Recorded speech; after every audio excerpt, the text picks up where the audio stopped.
আজ তৈরি করব মুরগির কলিজা ভর্তা। আমরা যে মশলাগুলো মিশিয়ে নিব সেটা হলো একটু মরিচ গুঁড়া, একটু হলুদ গুঁড়া, একটু জিরা গুঁড়া, একটু ধনিয়া গুঁড়া, অল্প একটু আদা বাটা আর অল্প একটু রসুন বাটা আর একটু সয়া সস দিব। সব একসাথে খুব ভালো করে মাখিয়ে নিব। ভাজার জন্য আমরা একটু সরিষার তেল দিয়ে দিচ্ছি।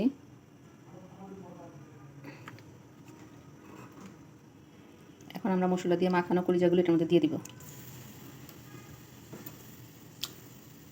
অল্প একটু পেঁয়াজ কুচি, কাঁচামরিচ কুচি দিব, দিয়ে খুব ভালোভাবে এটা আমরা ভেজে নেব।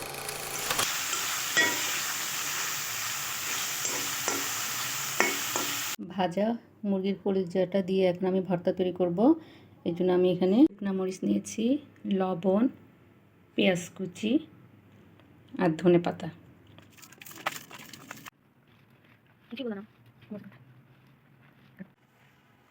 পেঁয়াজ, ধনে পাতা আর ভাজা শুকনো মরিচ আমরা এইভাবে মেখে নিয়েছি। এখন আমরা ভাজা কলিজাটা এটার সাথে মেখে নিব খুব ভালোভাবে। একটু লবণ দিয়ে নিচ্ছি, আমার একটু লবণটা কম হয়েছিল, আর একটু সরিষার তেল দিচ্ছি। আবার সব একসাথে মেখে নিব। তৈরি হয়ে গেল আমার মুরগির কলিজার ভর্তা।